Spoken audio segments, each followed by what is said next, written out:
This is Third Paradigm, and I'm Teresa Coraggio, and I am back today by Wedding Flowers.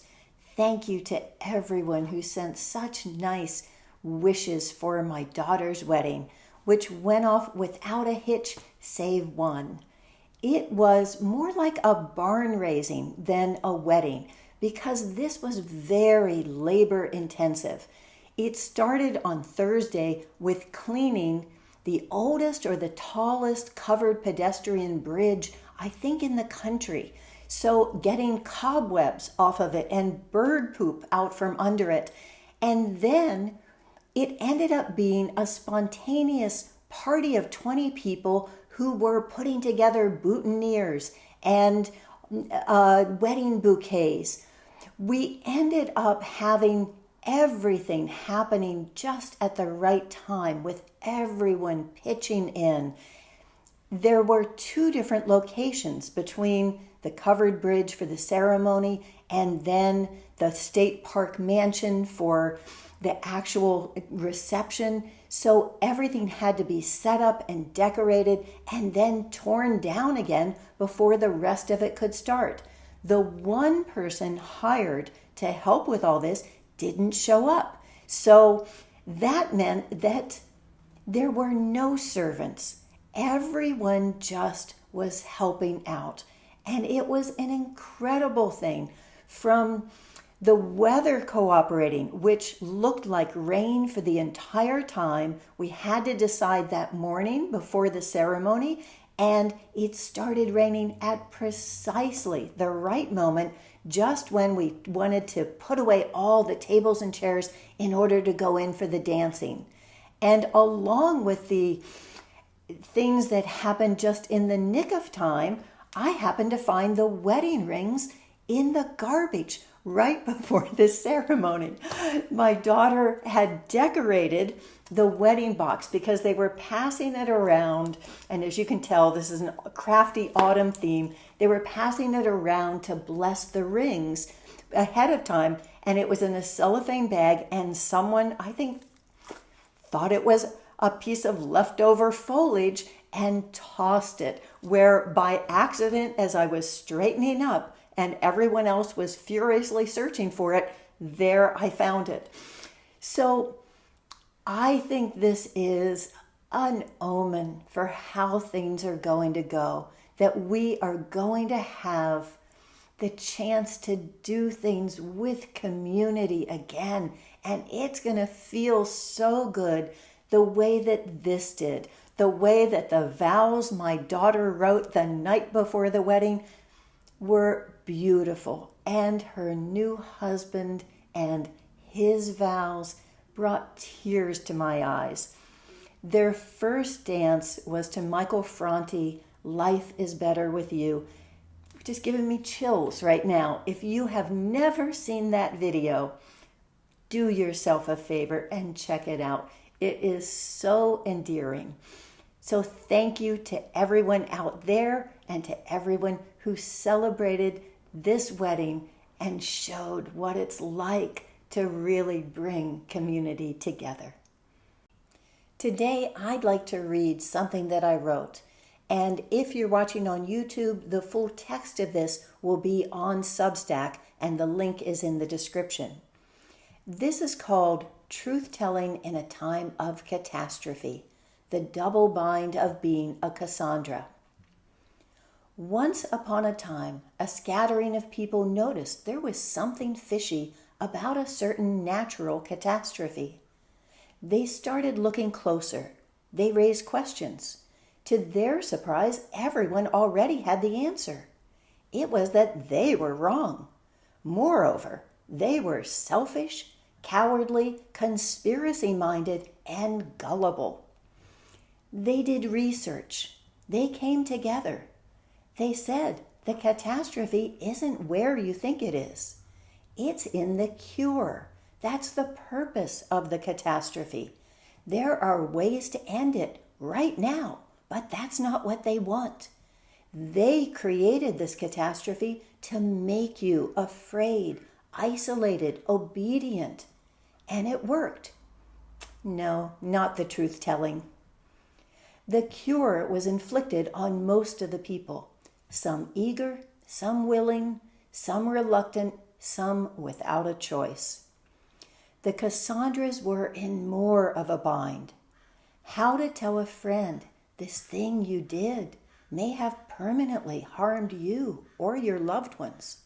Please don't do more. Who wouldn't want to shoot that messenger? And then one day, the blame began to flip.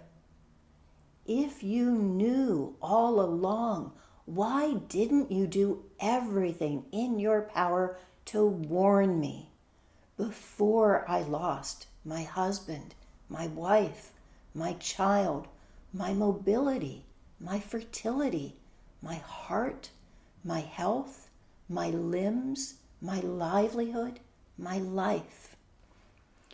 So, fellow Cassandras, be forewarned. You are damned if you do, damned if you don't.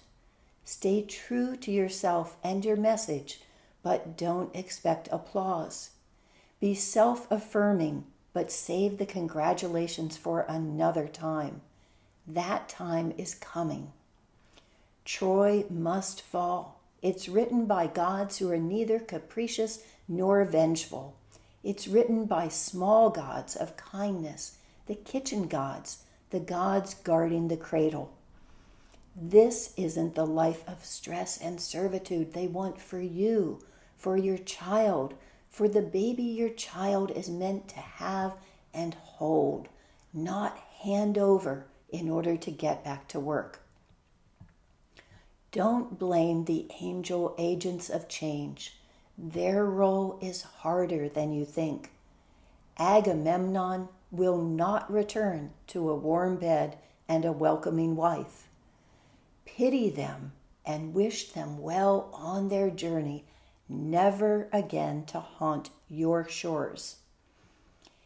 In this version, you stay behind to help rebuild, and you are believed when you say, there can never again be kings with the power to slaughter, silence critics, command obedience, quell local trade, and control the world in proxy wars.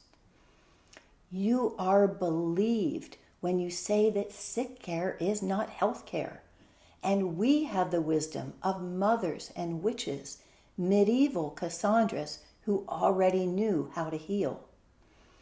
You are believed when you say that men are not laptop warriors, but farmers and builders, not couch commanders, but fixers and doers. When you withhold your favors from the idol Apollo, this time he is cursed to a lifetime of online porn until he repents. You are believed when you say that home is the heart of the family. And you don't sell your heart for a moment of profit. You strengthen the heart so it can hold all that you love. You are believed when you say that we are the teachers and life is the classroom, a school with no borders, but passions shared by sibling cities around the globe. Learning is a joy that's wasted on the young when crammed down their throats and left as a fat debt in the pits of their stomach, never to be vomited up. You are believed, you are cherished, you are loved. Believe me now, Cassandra. Let your bitterness die with the embers of what was. What is coming will be better and is inevitable. Her story awaits. For two narrative versions of what I believe to be the same spiritual message, read Charles Eisenstein's The Mask of Reason and Caitlin Johnstone's Separation is the Largest Religion in the World. The links to both of those will be in my Substack. This was inspired by the ending of an essay by Robert Malone, who is a new subscriber. And That essay is called Physicals, Virtuals, Machines, and Overlords. I'll read you the ending.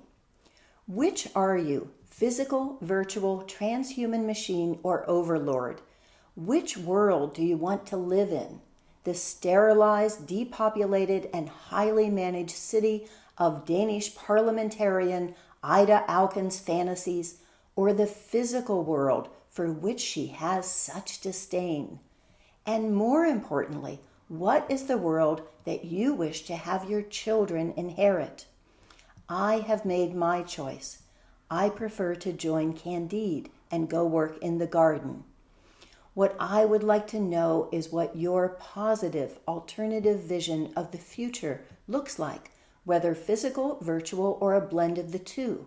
If we want to beat the overlords, we need our own great narrative, one which evokes morning in America rather than the Matrix and the Borg as the future of humankind.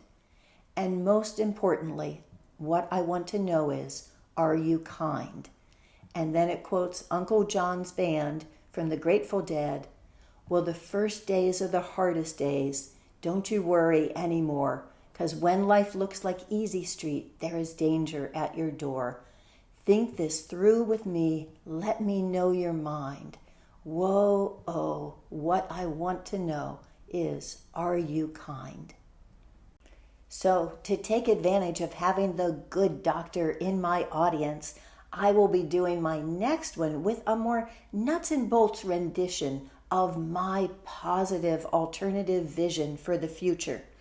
In the meantime, here is one that lays the groundwork with build a new model, and here's one that looks at how to make that change happen with winning hearts and changing minds.